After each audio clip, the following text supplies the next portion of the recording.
கர்த்தர் அவர்களை தள்ளினதால் அவர்கள் என்ன செய்யல? நிலை நிற்கவில்லை. இது ரொம்ப, இந்த வசனத்தை ரொம்ப நம்ம ஆழமா கவனிக்கணும். கர்த்தர் அவர்களை தள்ளினதால் அவர்கள் என்ன செய்ய முடியலையா? நிலை நிற்க முடியல. தேவனுடைய பிள்ளைகளே, கர்த்தர் ஒரு மனுஷனை தள்ளுவாரா? உங்களை பார்த்து கேட்கிறேன், கர்த்தர் நம்ம தள்ளி விடுவாரா?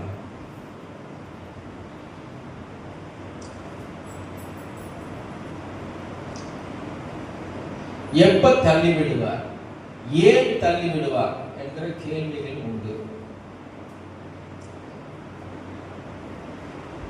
எல்லா நேரத்திலும் தேவன் தம்முடைய பிள்ளைகளை தள்ள மாட்டார்.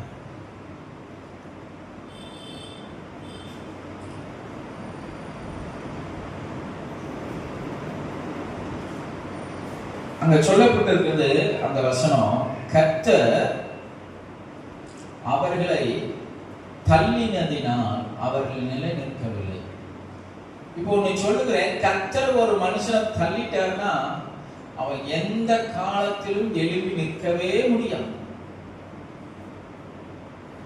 சுய பலத்தினாலும் நிற்க முடியாது, ஒரு பெரும் கூட்டத்தை கூட்டினாலும் எழுந்து நிற்கவே முடியாது. தேவன் சிதறடிச்சுடுவார். அதுவும் மனுஷன் நம்ம தள்ளினா அது வேற. ஆனா கர்த்தர் ஒரு மனுஷனை தள்ளி விட்டுட்டாருன்னா அவனால ஆயுசுக்கும் எழுந்து நிற்க முடியாது. சில சமயம் அவனுடைய சந்ததி கூட எழுந்து நிற்க முடியாத அளவுக்கு தேவன் தள்ளி விட்டுருவார். தேவ பிள்ளைகளே, ரொம்ப நான் இந்த வசனத்தை வாசிக்கும் பொழுது என் மனசுல ஆண்டவர் பேசினார். கர்த்தர் ஒரு மனுஷனை தள்ளி விடுறாருன்னா அவன் நிலைமை பரிதாபமானதாக மாறி. வேதம் சொல்லுகிறது, முடிவு வரைந்த நிலை நிற்கிறவனே ரட்சிக்கப்படுவான். முடிவு வரைந்த நிலை நிற்கணும். ரட்சிக்கப்பட்டுனா ஞானஸ்தானம் எடுத்துட்டு அப்படிங்கிறது அல்ல, முடிவு வரைந்த நிலை நிற்கணும். தேவ சமூகத்துல நிற்கணும். சங்கீதம் 1ஆவது சங்கீதத்துல 5ஆவது வசனம் வாசிங்க. சங்கீதம் 1ஆம் சங்கீதம் 5ஆவது வசனம்.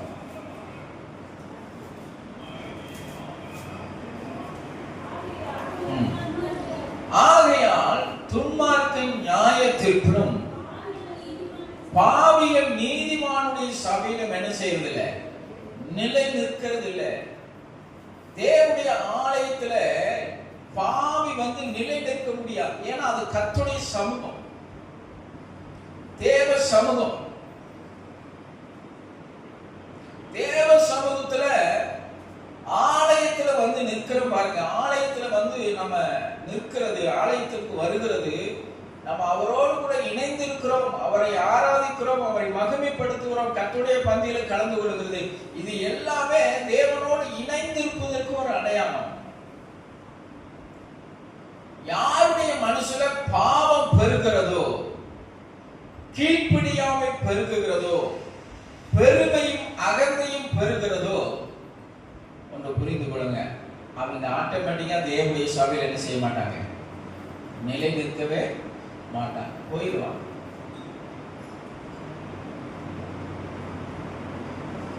நாங்க போயிட்டு இருந்த சபையில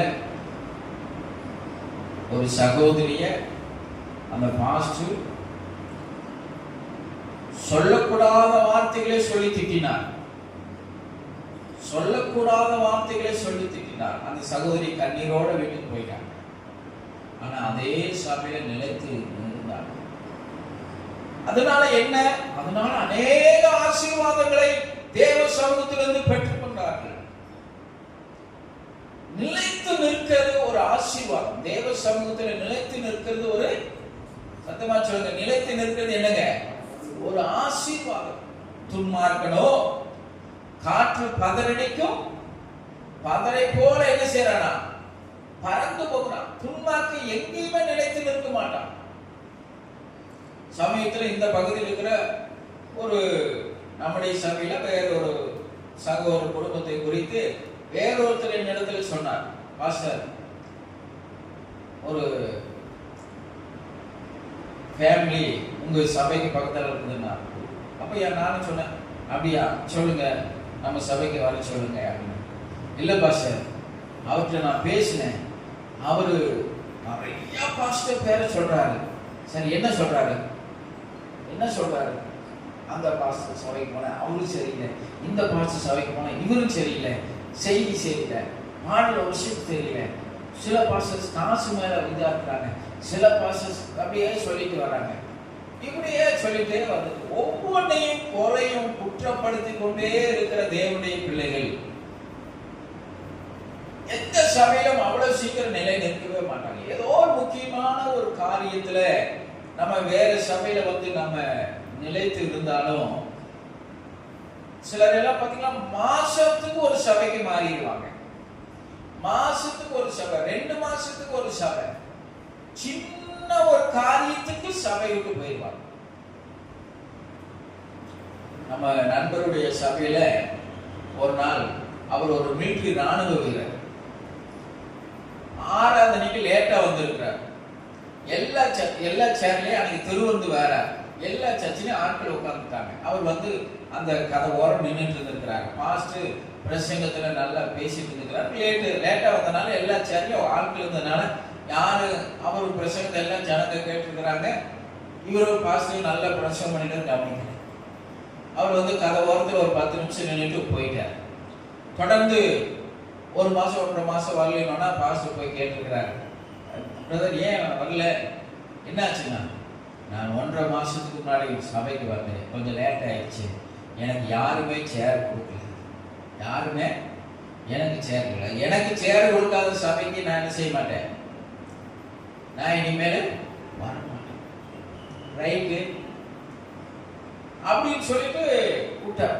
அடுத்தது இப்படிப்பட்ட ஆட்கள் எந்த சபையிலும் நிலை நிற்க முடியாது.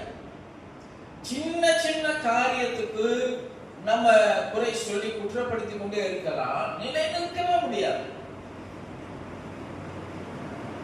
வசனம் சொல்கிறது, கண்மலை மேல கட்டப்பட்ட வீடு சிறு காற்று அடித்து சிறு மழை பொழிந்துன்னு இல்ல. எப்படி இருக்கு வசனம்? பெரும் காற்று அடித்து பெரும் மழை அதன் மேல் மோதின பொழுதும் அதை என்ன செய்யலாம், அசையாமல் நிலைத்து நின்றது. கிறிஸ்துவர்கள் அப்படித்தான். வாழ்க்கையில எவ்வளவு பெரிய பிரச்சனை போராட்டங்கள் வந்தாலும் நம்ம கிறிஸ்துவுக்குள்ள நிலைத்து நிற்கிற பிள்ளைகளாக இருக்கிறோம். ஒரு அல்லேலூயா சொல்லுங்களேன். அல்லேலூயா. அப்போ கிறிஸ்துவுக்குள்ளே கற்பாரின் மேல் அஸ்திவாரம் போடப்பட்ட பிள்ளைகளாக நீங்களும் நானும் நிலைத்து நிற்க வேண்டும் என்பதுதான் தேவன் விரும்புகிற எண்ணம். அவருடைய ஆசை என்ன?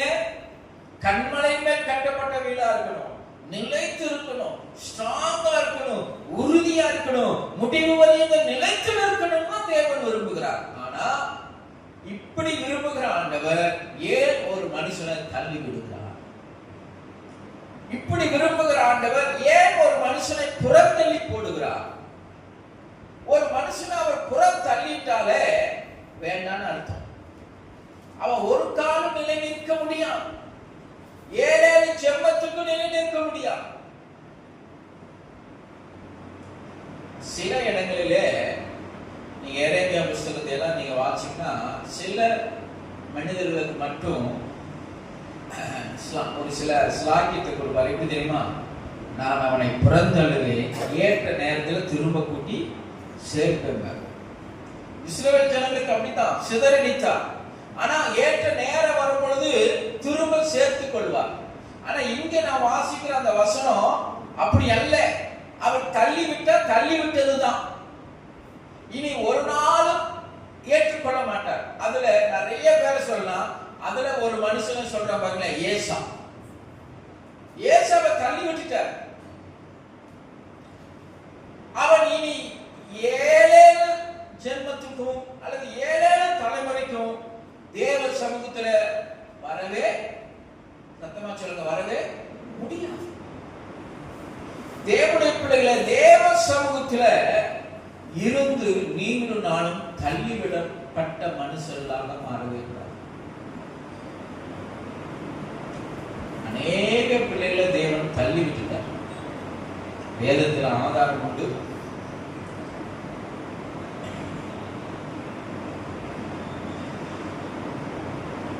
சங்கீத புஸ்தகம் 5ஆம் அதிகாரம் 5ஆம் வசனம். சங்கீதம் 5:5.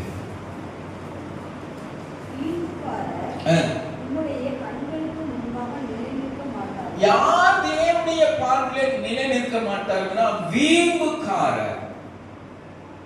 உம்முடைய கண்களுக்கு முன்பாக என்ன செய்ய மாட்டாங்க? நிலை நிற்க மாட்டார்கள்.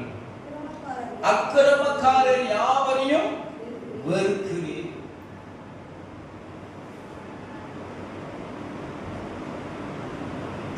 இதுல 4 பாயிண்ட் உங்களுக்கு சொல்லுகிறேன். மொத்தம் 6 பாயிண்ட். யாரெல்லாம் தேவன் தள்ளி விடுவார்னா அதுல நான் உங்களுக்கு சொல்றேன். முதல்ல வீம்புக்காரர். வீம்புக்காரர்னா என்னங்க? என்ன லாவண்யா சொல்ல? லாவண்யா, வீம்புக்காரர்னா என்ன?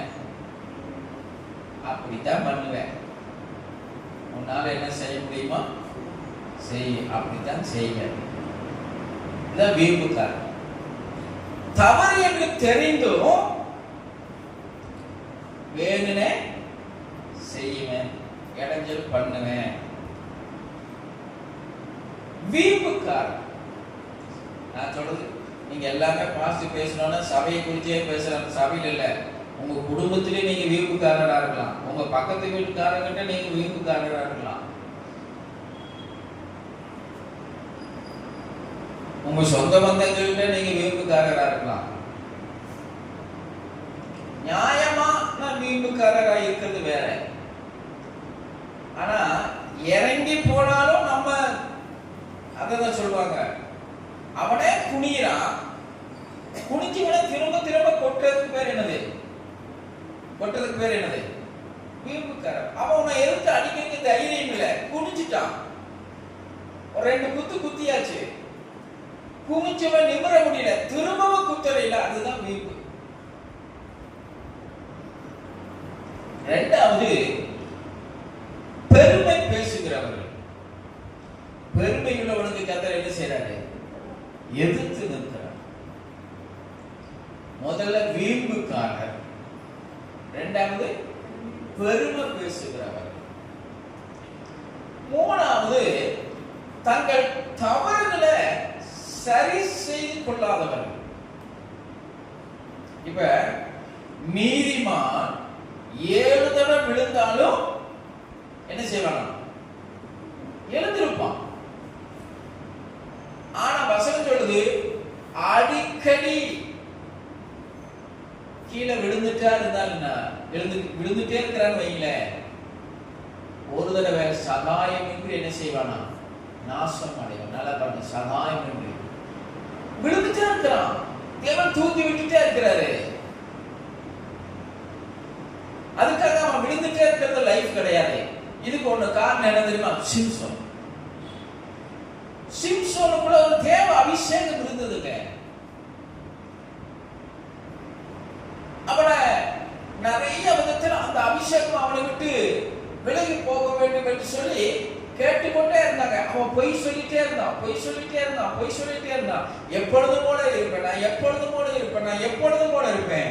ஆனா ஒரு நாள் தேவ அபிஷேகம் உண்மையாகவே அவனை விட்டு விலகி போயிட்டு அவன் எப்பொழுதும் போல இருப்பேன் என்று சொல்லி ஏமாந்து போனான். அல்லேலூயா.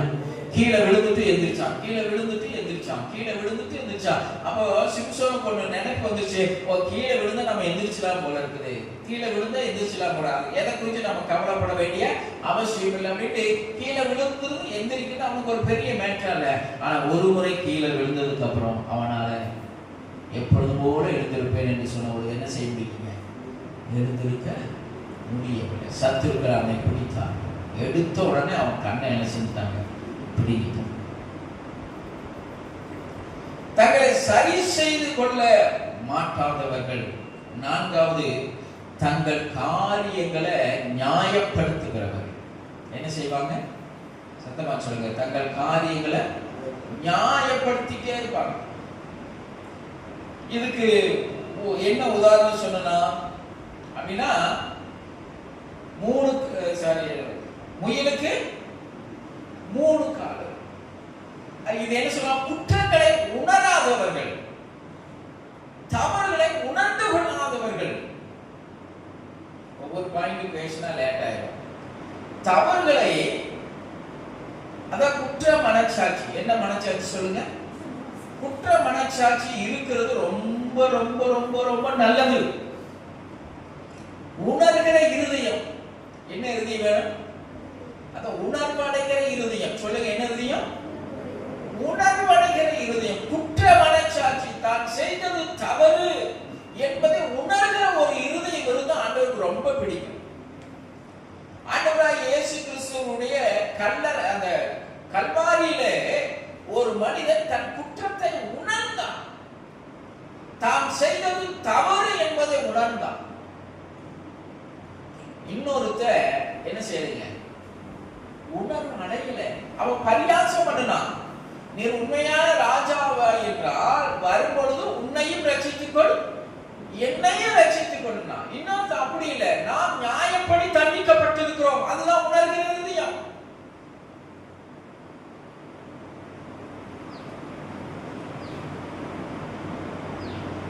உணர்வடைகிற இருதயம். சொல்லுங்க, ஃபர்ஸ்ட் என்னது? பெருமை பேசுகிறவர்கள். இரண்டாவது, ஃபர்ஸ்ட் வீம்புக்காரர்கள். இரண்டாவது பெருமை பேசுகிறவர்கள். மூன்றாவது தங்களை சரி செய்து கொள்ள மாட்டாதவர்கள். நல்ல கவனிங்க, தங்களை சரி செய்து கொள்ள மாட்டாதவர்கள். டைம் இருக்கும், ஒரு டைம் வரைக்கும் விட்டுட்டே இருப்பாரு. அவன் சரி செய்து கொள்ளவே மாட்டான், தங்களை கரெக்ட் பண்ணவே மாட்டான். டைம் இருக்கும். அவன் என்ன, இப்படியே நம்ம லைஃப் ஓடிடும் நினைப்பான். ஆனா தேவன் அவன் கைவிட்டுவார். நான்காவது, தங்கள் காரியங்களை நியாயப்படுத்துகிறவர்கள். தேவ சமூகத்துல நியாயப்படுத்துகிறது ஆண்டவருக்கு பிடிக்கவே பிடிக்காது. இதுல ரொம்ப பெஸ்ட், ரொம்ப அழகா தப்பிச்சுட்டு போனது தாவீது தான். தாவீது தவறு செய்யாதவன் அல்ல, தவறு செய்திருந்தான். நீங்க பைபிள நல்லா வாசிங்கன்னா சவுலை காட்டிலும் தாவீது தான் கர்த்தருக்கு பிரியமில்லாத பாவத்தை செஞ்சான். நீங்க சவுல் என்ன பாவத்தை செஞ்சான்னு சொல்லுங்க, என்ன பாவத்தை செஞ்சான் அப்படின்னா சிம்பிளா சின்னதா இதுதான். எது? தன்னை சரி செய்து கொள்ளாத மனுஷன் யாருங்க? சவுல். தான் செஞ்ச தவறை நியாயப்படுத்தி பேசிட்டே இருப்பான். சாமுவேல் இடத்துல நியாயப்படுத்தி பேசிட்டே இருந்தான். தேவனிடத்துல தான் செஞ்ச காரியத்தை நியாயப்படுத்தி பேசிட்டே இருந்தான். தேவ பிள்ளைகளை, தேவனுக்கு பிடிக்காத காரியம் தங்கள் தவறுகளை நியாயப்படுத்தி பேசுகிறவர்கள். பெஸ்ட். நீங்க அந்த தாவீதை நீங்க எடுத்து பாருங்க. ஆண்டவர் ஒரு காரியத்தை சொன்ன உடனே உன் பாதத்துல விழுகிறேன்னு விழுந்துட்டான். எதுவுமே பேசல, சரணடைஞ்சிட்டான். நான் செஞ்சது தப்பு தான், நீங்க பார்த்து என்னமோ பண்ணுங்க ஆண்டவரேன்னு விழுந்துட்டான். 1 சாமுவேல் புத்தகம் 14ஆம் அதிகாரம் 23ஆம் வசனம். 1 சாமுவேல் 14:23. ஸ்தோத்திரம்.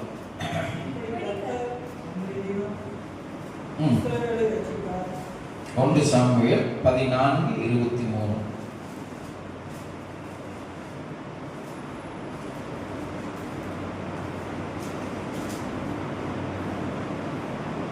வாசிங்க. சரி, 14 15 வாசிங்க. 15:23.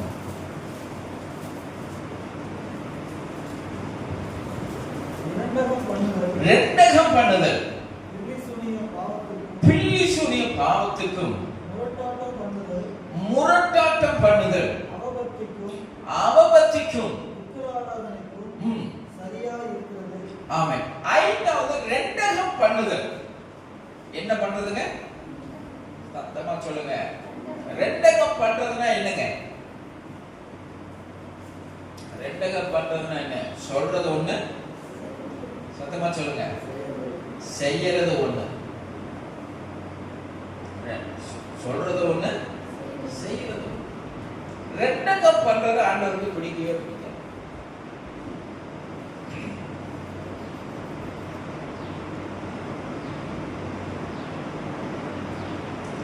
ஒரு சமயத்தில் ஒரு மீட்டிங்க்கு ஒரு அமௌண்ட் கொடுத்தோம் நாங்கள்.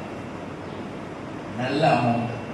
என்ன அமௌண்ட்னா, நல்ல பிரியாணி பண்ணுனா எவ்வளோ காசு வரும், பிரியாணி பண்ணுனா எவ்வளோ காசு வரும், 100 பேருக்கு பிரியாணி பண்ணணும். அந்த காசை கொடுத்துட்டோம். அது இல்லாமல் இன்னும் சிக்கன் வறுவல் இதுக்கெல்லாம் சேர்த்து காசை கொடுத்துட்டோம்.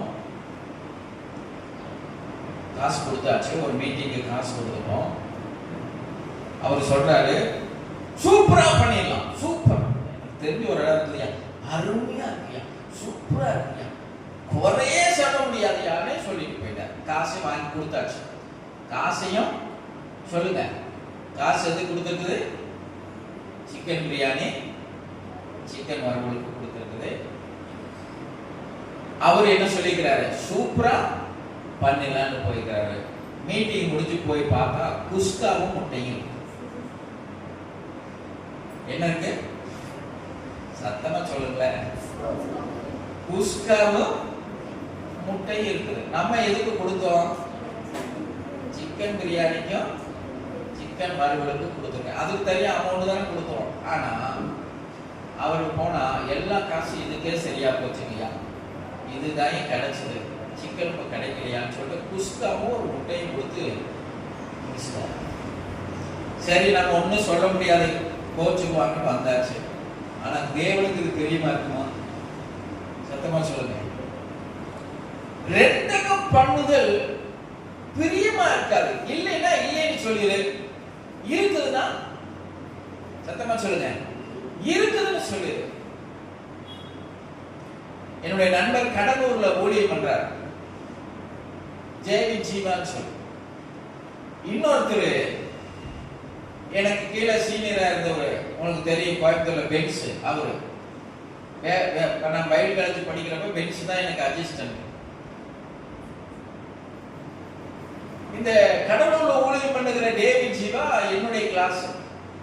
தானே புயல்லாம் பாதிக்கப்பட்ட பொழுது அவருடைய சர்ச்செல்லாம் பாதிக்கப்பட்டது. திருப்பூர் உள்ள ஒரு பாஸ்டர், ஒரு சகோதரர் 50,000 ரூபாய் உதவி செய்ய சொன்னாரு. நானும் அவரும் காரில் போய் ஒரு 8 பாஸ்டர்ஸுக்கு 7,000 8,000 அப்படி 50,000 கொடுத்துட்டு நானும் ஒரு பிரதரும் கடந்து வரோம்.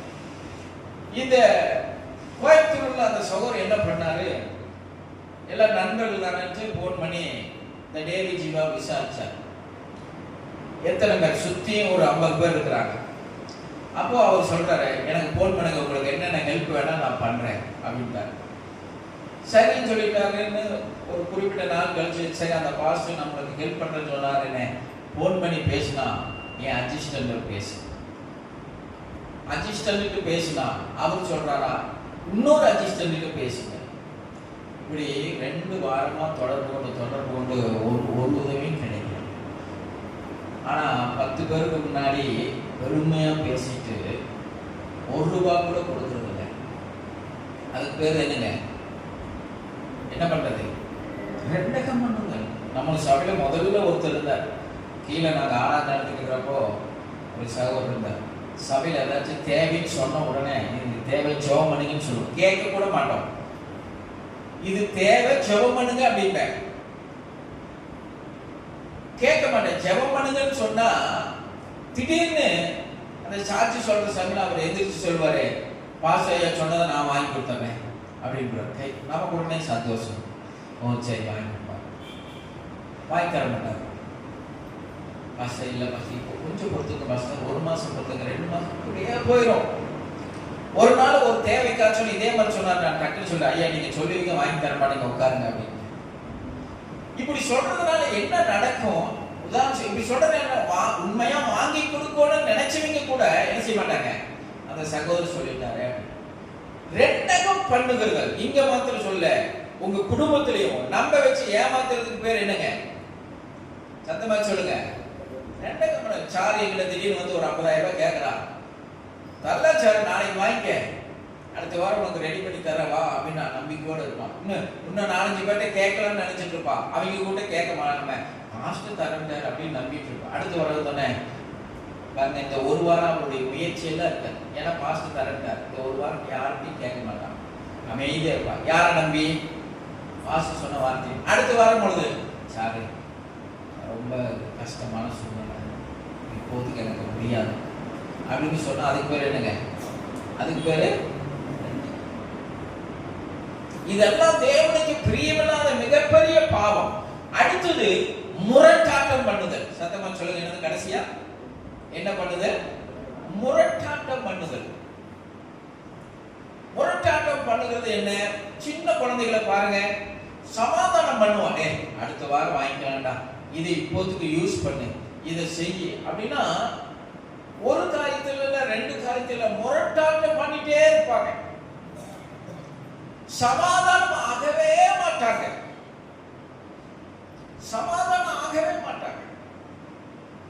நம்ம சொல்லி சொல்லி சொல்லி சொல்லி பார்ப்போம். இல்ல இது பண்ணிக்க, தயவு செஞ்சு பண்ணிக்கங்க, இறங்கி போய் இப்போ கொஞ்சம் பார்த்துக்கு அப்புறம் செய்யலாம், அப்புறம் பண்ணலாம், அப்புறம் பண்ணலாம் அப்படின்னு நம்ம ஏதாவது ஒன்று சொன்னாலும் கடைசி வரைக்கும் ஒத்துக்கொள்ளவே மாட்டாங்க. அவங்க பிடிச்ச அந்த பிடியிலிருந்து என்ன செய்ய மாட்டாங்க? இறங்கி வரவே மாட்டாங்க. என்னுடைய பிள்ளைகளே, சுவிசேஷ புத்தகத்திலே ஆண்டவர் ஒரு ஓமை சொல்கிறார். ஒரு மனிதனுக்கு 100 தாலந்து மன்னிக்கிறாரு. எத்தனை தாலந்த? 100 தாலந்து மன்னிச்சாரு. அவர் ரொம்ப சந்தோஷமா போறான். போற வழியில அவங்கிட்ட ஒருத்தர் 10 தாலந்து வாங்கியிருக்கான். அவன் என்ன பண்ணான்? அவனை கழுத்து பிடிச்சான். கழுத்து பிடிச்சி இப்ப 10 தாலந்து தருவியா தரமாட்டியான்னு கேட்டுட்டு அவனால தர முடியாத ஒரு சூழ்நிலை, நான் கொடுத்துறேன் சீக்கிரத்தில் இல்ல, நீ தர்ற வரைக்கும் உன்னை விடமாட்டேன்னு கொண்டு போய் காவல்காரன் இடத்துல ஒப்பு கொடுக்கிறான். இதை கேள்விப்பட்ட எச்சமான் வந்து கேட்கிறாரு, நான் உனக்கு 100 தாலந்து மன்னிச்சேன் இல்லையா, நீ 10 தாலந்து மன்னிக்க மாட்டியா? இதுதான் முரட்டாட்டம் பண்ணுகிறது. 10 தாலந்து கொடுத்துன நீ சிறைச்சாலையில ஒப்பு கொடுத்தாயே, நீ எனக்கு 100 தாலந்து கொடுக்கணுமே, உன்னை நான் எவ்வளவு பெருந்தன்மையா மன்னிச்சேன். இப்ப நான் சொல்றேன், உன்னையும் நான் என்ன செய்யறேன்? 100 தாலந்து தர வரைக்கும் உன்னை நான் காவல் கிணங்களை உன்னை போடுகிறேன்னு சொல்லி ஒப்பு கொடுக்கிறேன். தேவனுடைய பிள்ளைகளை நீங்கள் புரிந்து கொள்ள வேண்டும். முரட்டாட்டம் உள்ள சுபாவம் நமக்கு இருக்கவே கூடாது. 6 காரியம் சொல்லி இருக்கிறேன். ஒன்னு சொல்லுங்க. ஒன்னு என்னது? வீம்புக்காரர். 2வது பெருமை பேசுகிறவர்கள். 3வது தங்கள் காரியங்களை சரி செய்து கொள்ள மாட்டாதவர்கள். 4 தங்கள் காரியங்களை நியாயப்படுத்துகிறவர்கள். 5வது ரெண்டகம் பண்ணுகிறவர்கள். 6வது முரட்டாட்டம் பண்ணுகிறவர்கள். இந்த 6 சுபாவமும் தேவன் அருவருக்கிற சுபாவம், தேவன் வெறுக்கிற சுபாவம். அவர்கள் இப்படிப்பட்ட சுபாவம் உள்ளவர்களாக இருந்தால் இப்ப சொல்லுகிறேன், அவர்களை தேவன் தள்ளி விடுவார். அல்லேலூயா. உடனே தள்ளுவார்னு சொல்லல, உடனே தள்ள மாட்டாரு. கொஞ்ச காலம் பார்ப்பாரு, உன் ஆவிக்குரிய ஓட்டத்தை பார்ப்பாரு, உன்னுடைய வாழ்க்கையின் சுபாவத்தை பார்ப்பாரு. வீம்புக்காரரா, தங்கள் தவறுகளை உணராதவர்களா, பெருமை பேசுகிறவர்களா, தங்கள் வாழ்க்கையை சரி செய்து கொள்ளாதவர்களா, தங்களை எப்பொழுதும் நியாயப்படுத்துகிறவர்களா, ரெண்டகம் பண்ணுகிறவர்களாக, இன்னும் சொல்ல போனா முரட்டாட்டம் பண்ணுகிற சுபாவம் உள்ளவர்களாக இருந்தால் நான் சொல்கிறேன், கிறிஸ்தவர்களுக்குள்ள இப்படிப்பட்ட 6 சுபாவம் இருக்கவே கூடாது. இந்த சுபாவம் இருந்தால் இதை நாம் மாற்றிக்கொள்ள வேண்டும். அல்லேலூயா. எப்படி மாற்றுவது அப்படின்னா, எந்த நிபந்தனை இல்லாம மாற்றித்தான் ஆகணும். ஏன்னா இப்படிப்பட்ட சுபாவங்கள் இருக்குமானால் இது 100% அக்மார்க்குத்தின பிசாசுடைய சுபாவம். சொல்லுங்க, எப்படி? 100% இது என்ன சுபாவம்? பிசாசுடைய சுபாவம். இப்படிப்பட்ட சுபாவமுடைய பிள்ளைகள் தேவ ஆலயத்திலும் சரி, தேவ கர்த்தரிடத்திலும் சரி நிலை நிற்க முடியாது. அவர்களை தேவன் ஒரு குறிப்பிட்ட காலம் வரைக்கும் பார்ப்பார். தங்களை சரி செய்து கொள்வார்களா, தங்களை கரெக்ட் பண்ணிக்குவாங்களா, எனக்கு பிரியமான பாத்திரமாக மாறுவார்களா என்று சொல்லி எதிர்பார்த்து கொண்டே இருப்பார். மாறவில்லை என்று சொன்னால் ஒரு குறிப்பிட்ட காலத்துக்கு அப்புறம் கர்த்தர் அவருடைய சமூகத்திலிருந்து நம்மை தள்ளி விட்டுவார். அல்லேலூயா. இப்படிப்பட்ட சுபாவத்தை சரி செய்து கொள்ளாதவர்களை தேவன் ஒரு நாளும் திரும்ப நிலைநிறுத்த மாட்டார். அல்லேலூயா. ஒருவேளை தேவ கரத்தில் இருக்கிற அதையும் சொல்லிடுறேன், தேவ கரத்துக்கு ஒருவேளை அதுக்கப்புறம் மனம் மாறினா ஒருவேளை திரும்பி அவர் நிலை நிறுத்துவாரா நிலை நிறுத்த மாட்டாரான்னு எனக்கு தெரியாது.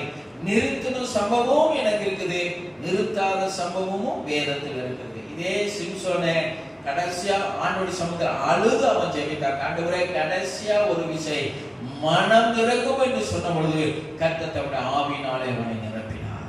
அல்லேலூயா. இதே நீங்க சவுலை குறித்து நீங்க வாசிக்கும் பொழுது கர்த்தர் அவனை புறத்தள்ளிட்டாரு. அதுக்கப்புறம் அவன் தேவனை தேடி பார்த்தான். கர்த்தர் அவனுக்கு பதில் கொடுக்கவே, சத்தமா சொல்லுங்க, பதில் கொடுக்கவே இல்லை. அதுக்கப்புறம் தான் அவன் எங்க யாரை தேடி போனாங்க? விக்கிரகங்களை தேடி, அந்த பூசாரிகளை தேடி போனான். ஏன்? கர்த்தர் அவனோடு பேசல. அவன் வந்து நின்னாலே கர்த்தர் மௌனம் ஆயிட்டாரா? அவனுடைய சத்தத்துக்கு அவர் செவி கொடுக்க மாட்டேன்னு சொல்லிட்டார். ஏன்னா சவுல் இடத்துல நான் இந்த பேசின 6 சுபாவத்துல நிறைய சுபாவம் அவனிடத்தில் இருந்தது. அவன் தன்னை சரி செய்து கொள்ள விரும்பவே இல்லை. 1 சாமுவேலின் புஸ்தகம் 13ஆம் அதிகாரம் 14ஆம் வசனம் வாசிங்க. 1 சாமுவேல் 13:14. எப்படி சொல்றாங்க? இப்பொழுதோ உங்களுடைய ராஜ்யபாரம் நிலை நிற்காது.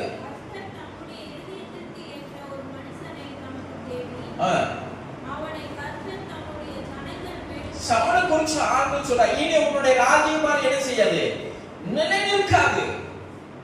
கர்த்தர் தம்முடைய இருதயத்துக்கு ஏற்ற ஒரு மனுஷனை தமக்கு தேடி. அப்போ சவுலை குறிச்சு ஆண்டவர் என்ன சொல்லுகிறார்னா, நீ என்னுடைய இருதயத்துக்கு ஏற்றபடி இல்லை. அல்லேலூயா சொல்லுங்க, சத்தமா சொல்லுங்க. ஆண்டவர் எப்படி தேட தெரியுமா? தனக்கு இருதயத்துக்கு ஏற்றமான ஒரு பாத்திரத்தை தேடுகிறார். உங்களை கூட என்னையும் உங்களையும் கூட அவர் கையில் இருக்கிற களிமண் நாம அவருக்கு ஏற்றபடிதான் அவர் மலையில விரும்புவார். நம்முடைய மாம்சத்தின்படி, பெருமையின்படி, அகந்தையின்படி, வீம்பின்படி, நம்முடைய எண்ண ஓட்டத்தின்படி நாம் உருவாக்கப்பட வேண்டும் என்று சொன்னால் அந்த குயவன் அந்த பாத்திரத்தை உடைச்சு போடுவார். அவர் விரும்பினபடிதான் வளையப்பட வேண்டும். சவுலை கர்த்தர் எதற்காக தெரிந்து கொண்டாரோ அந்த ஸ்தானத்துக்கு ஏற்ற மகனாக சவுல் தன்னை உருவாக்கி கொள்ளவில்லை. தகுதி இல்லாத அவனை, அவன் கழுதையை தேடி போன அவனை சமஸ்த இஸ்ரவேலுக்கு கர்த்தர் ராஜாவாக மாற்றினார். முதல் ராஜா தெரியுமா? எவ்வளவு மதிப்பு மரியாதை அவனுக்கு வந்திருக்கும், எவ்வளவு மேன்மை வந்தது தெரியுமா அந்த சவுலுக்கு? ஆனா அந்த மேன்மையை அவன் இழந்து விட்டான். சகரியாவின் புஸ்தகம், வேகமா போறேன். சகரியாவின் புஸ்தகம் 3ஆம் அதிகாரம் 4வது வசனம். சகரியா 3:4.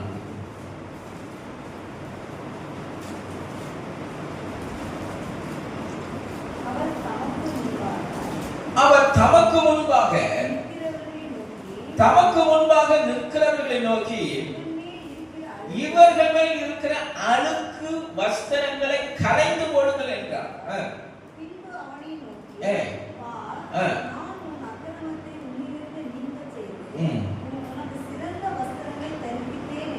உனக்கு என்ன வஸ்திரத்தை போடணும்னு நினைக்கிறார் தெரியுமா? உனக்கு சிறந்த வஸ்திரத்தை போடணும்னு நினைக்கிறார். நீ சபைக்குள்ள வந்த உடனே, தேவ ஆலயத்துக்குள்ள வந்த உடனே, தேவ சமூகத்துல வந்த உடனே உன் அழுக்கு வஸ்திரம் மாற்றப்பட வேண்டும். உன் பாவ கரை நிறைந்த வஸ்திரம் மாற்றப்பட வேண்டும். மகிமையின் வஸ்திரத்தை, பரிசுத்தத்தின் வஸ்திரத்தை, தாழ்மையின் வஸ்திரத்தை, அன்பின் வஸ்திரத்தை, கிருபையின் வஸ்திரத்தை, தூய அன்பு நிறைந்த வஸ்திரத்தை நீங்களும் நானும் அணிந்து கொள்ள வேண்டும் என்று கர்த்தர் விரும்புகிறார். அந்த வசனத்துல நீங்க அந்த சகரியால வாசிக்கணும். என்ன வஸ்திரமா அது?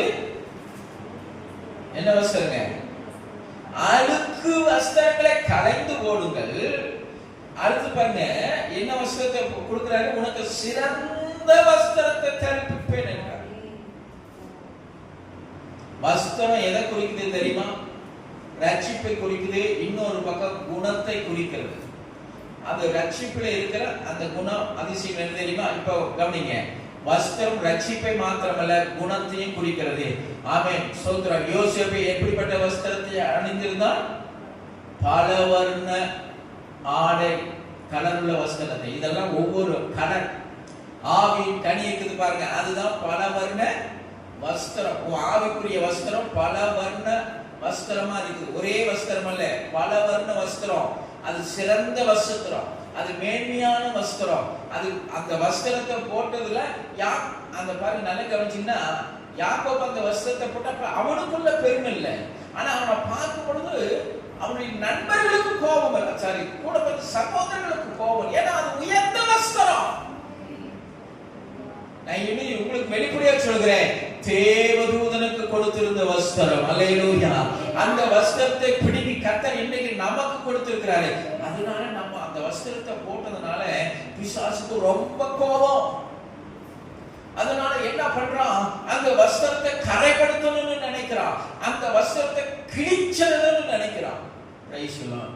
மணி என்ன பீரோல இருந்து தேய்ச்சிருந்த ஒரு அழகான ஒரு சட்டையை எடுத்து மாட்டிட்டு வர்றாருன்னு வைங்கள, பின்னாடி ஒரு அழுக்கோ அல்லது லைட்டா கிழிஞ்சிருந்தாலோ அவருக்கு தெரியாம பின்னாடி இருந்ததா கூட அந்த அக்கா சாந்தியத்தை என்ன செஞ்சிருப்பாங்க, என்ன பண்ணுங்க பின்னாடி பாருங்க கிழிஞ்சிருக்குது, கரை இருக்குது, ரொம்ப இருக்க, போய் மாத்துங்க சொல்லிருப்பாங்களே, சொல்ல மாட்டேங்க. நம்ம இந்த சரீரத்துக்கு உடுத்துகிற இந்த ஆடையிலேயே நாம சுத்தத்தை பார்க்கிறோம்னா, ஆவிக்குரிய வஸ்திரம், பரலோக வஸ்திரம், அந்த ரட்சிப்பின் வஸ்திரம், ஆமென், சுத்தமா இருந்தா தான் அவர் சமூகத்தில் நிலை நிற்க முடியும். அல்லேலூயா. ஆரம்பத்தில் அது அழுக்கு வஸ்திரமா தான் இருந்தது, ஆரம்பத்தில் அது முரட்டாட்டம் பண்ணுகிற வஸ்திரமா தான் இருந்தது, ஆரம்பத்தில் அது ரண்டகம் பண்ணுகிற வஸ்திரமா தான் இருந்தது, ஆரம்பத்தில் அது பெருமை பேசுகிற வஸ்திரமாக, தன்னை நியாயப்படுத்துகிற வஸ்திரமாக தான் இருந்தது. ஆனா தேவ சமூகத்துல குயவன் கையில வரும் பொழுது அது தன்னை சரி செய்து அவருக்கு பிரியமான வஸ்திரமாய் மாறும் பொழுது அவருடைய சமூகத்திலே நிலை நிற்கிற பிள்ளைகளாக மாற்றிடுவார். அல்லேலூயா. எப்படி மாற்றிடுவார் தெரியுமா? கண்மலை மேல் உன் பாதத்தை நிறுத்தி உன் அடிகளை உறுதிப்படுத்திடுவார். அல்லேலூயா சொல்லுங்க. அடிகளை உறுதிப்படுத்திட்டா நீ ஸ்ட்ராங் ஆயிடுவ, நீ நிலை நிற்ப. பெருங்காற்று வரும், பெருமழை மோதினாலும் நீ உன்னை விட்டு தள்ளி போட. துன்மார்க்க காற்று பதறடிக்கு பதற போல போவா, ஆனா பெருங்காற்று அடித்தாலும் கிறிஸ்துவுக்குள்ள நீ நிலைத்து நிற்ப. அல்லேலூயா. அசைக்க முடியாது, நீ ஸ்ட்ராங்கா இருப்ப. எத்தனை துன்பங்கள் போராட்டங்கள் வந்தாலும் கர்த்தருக்காக சாட்சியான பாத்திரமாய் உன்னால நிற்க முடியும். அல்லேலூயா. ஒன்றே ஒன்று காண்கிறேன், இந்த வஸ்திரம் எப்படி இருந்தா தான் அவர் சமூகத்தில் நிற்க முடியும். கலெக்டரை பார்க்க போறீங்க, கிழிஞ்ச ட்ரெஸ்ஸை போட்டுட்டு அழுக்கான வஸ்திரத்தை போட்டுட்டு போக முடியுமா? ஆனா கலெக்டர் ரோட்ல வர்றாருன்னு வைக்கல, எங்கேயாவது ஒரு பிச்சைக்காரனை பாக்குறாரு, அவர் இறங்கி போலாம், இறங்கி போய் பிச்சைக்காரனை பார்த்து ஏன் பிடிக்கிற உடனே வேலையில பார்த்து மாத்த சொல்லலாம். ஆனா ஆபீஸ்க்குள்ள போக முடியுமா? போக முடியும். தேவாலயத்துக்குள்ள தேவ சமூகத்துல நிற்கணும்னா மகிமையான இந்த உயர்ந்த வஸ்திரத்தை நீங்க தரிக்கப்பட்ட பிள்ளைகளா. அல்லேலூயா. ஆமென். சோதனை எஸ்ராவின் புஸ்தகம் 9ஆம் அதிகாரம் 5ஆம் வசனம், ஒரு 3 வசனம் தான் முடிச்சிடலாம். எஸ்ரா 9:5. வேகம். எஸ்ரா 9:5.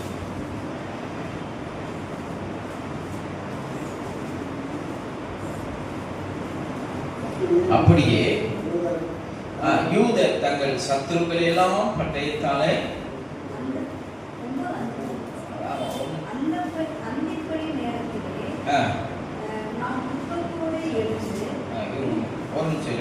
நான் எஸ்தர் எடுத்துட்டேன். எஸ்ரா 9:5 வாசிங்க. அந்திப்பலி நேரத்திலே நான் துக்கத்தோடு எழுந்து கிழித்து கொண்ட வஸ்திரத்தோடு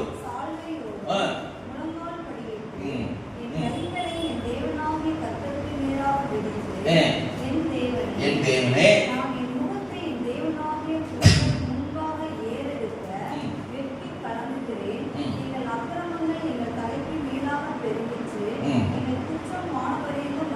எப்படிங்க நமக்கு உயர்ந்த வஸ்திரம் கிடைக்கும்? இப்படி இன்னொரு வசனம் இருக்குது, தகப்பனை விட்டு தூர தேசத்துக்கு போன அவனுடைய வஸ்திரம் எப்படி போயிருக்கும்? பன்னியை மேய்ச்சானே, அந்த பன்னி மேய்ச்சனுடைய வஸ்திரம் எப்படி இருந்திருக்கும் சொல்லுங்கயா?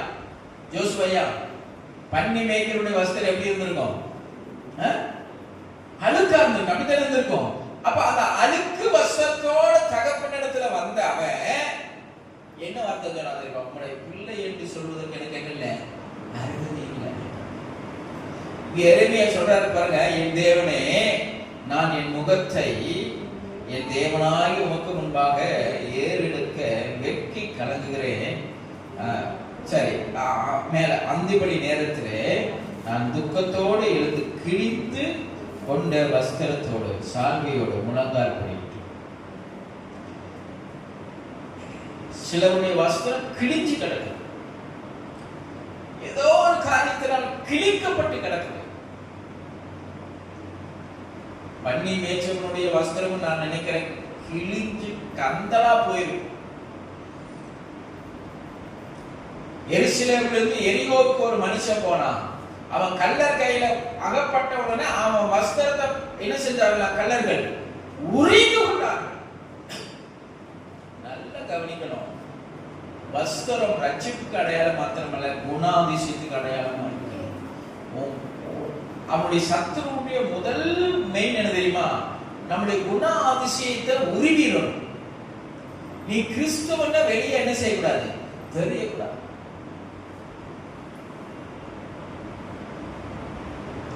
உன் பேச்சுல, உன் நடக்கையில, உன் எண்ணத்துல, உன் ஓட்டத்துல கிறிஸ்துவனே தெரியக்கூடாது. அது என்னமோ தெரியல, மற்றவங்களெல்லாம் விட்டுருவாங்க.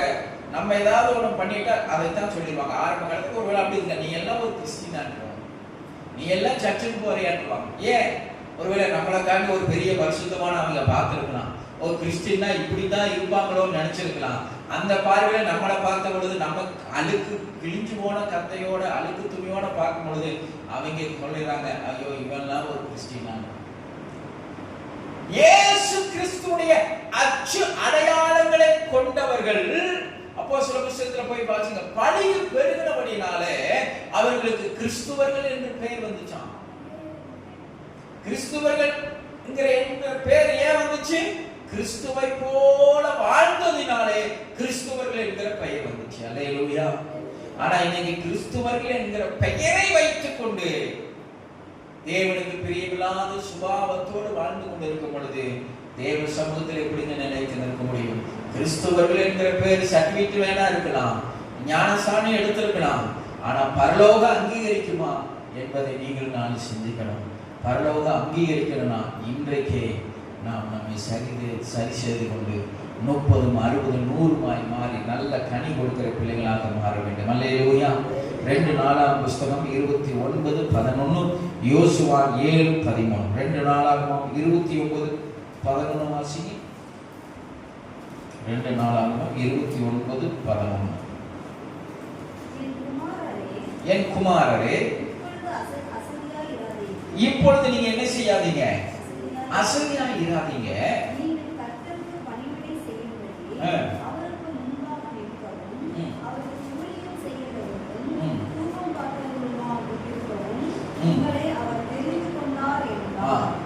உங்களை அவர் தெரிந்து கொண்டார். நீங்க என்ன நினைக்கிறீங்க? அசதியா இருக்கிறீங்க.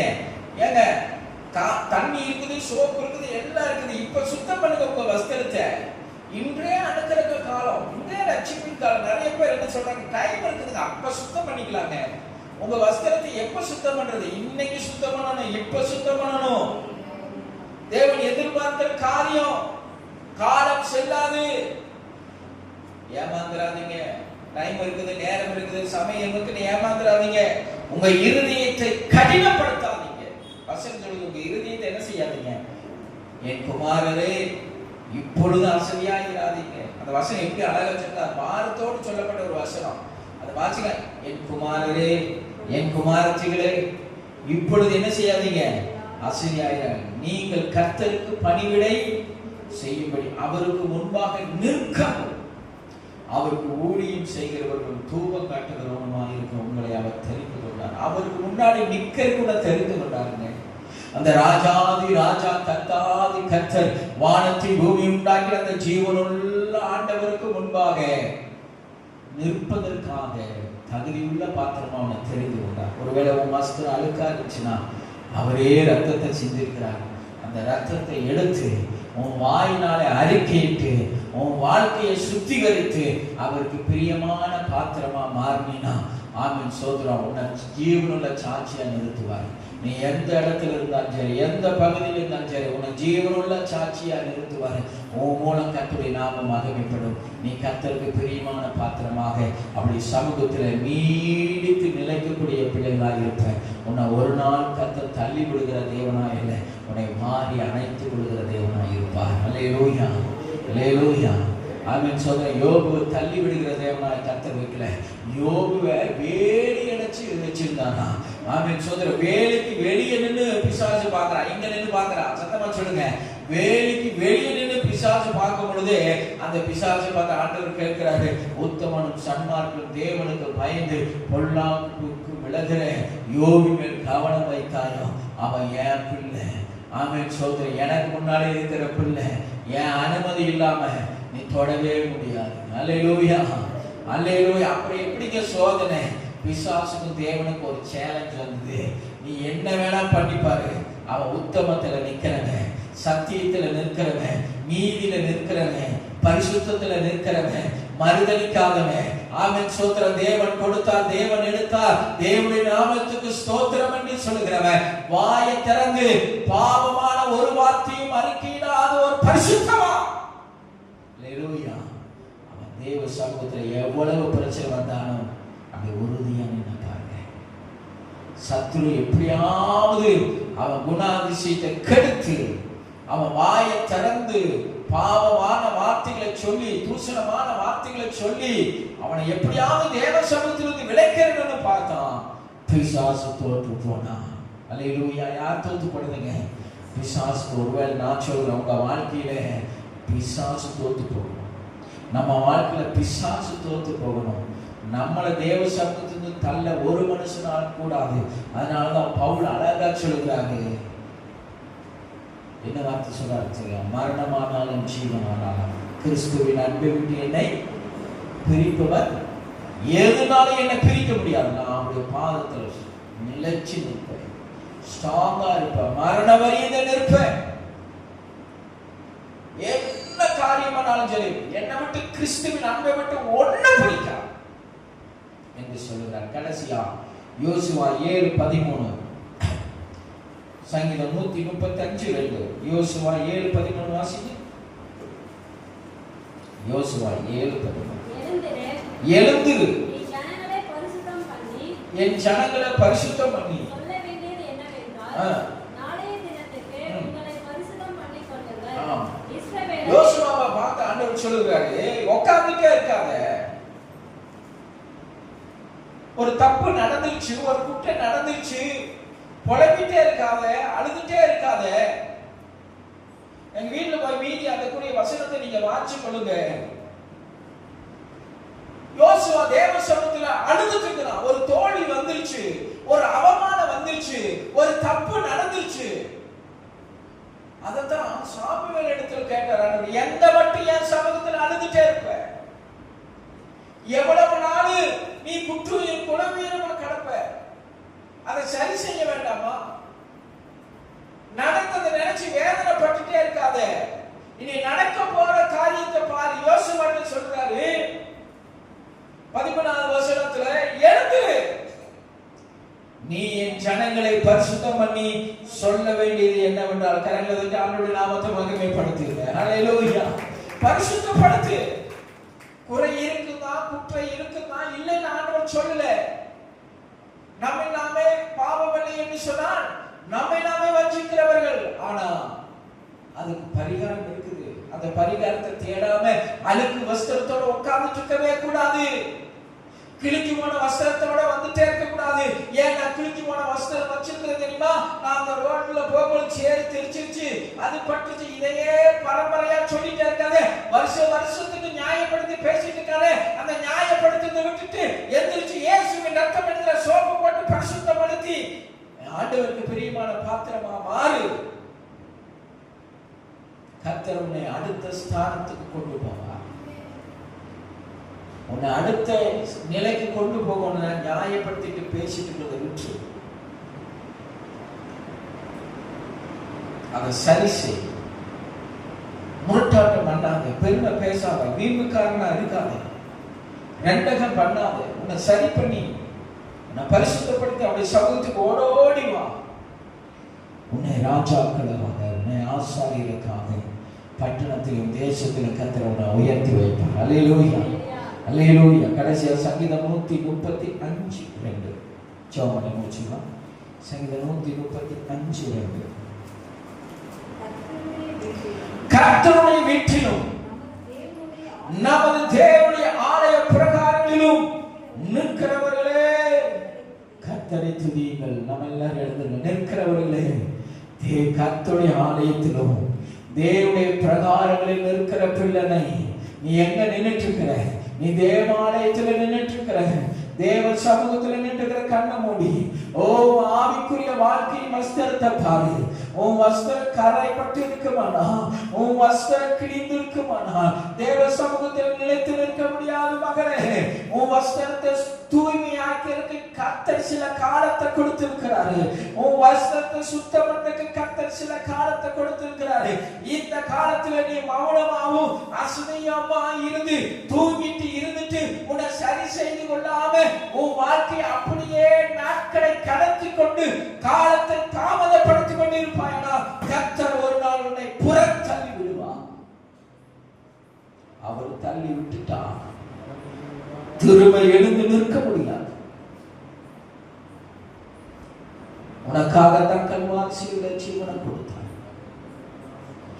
ரத்தத்தை சிந்தினார். எதற்கு?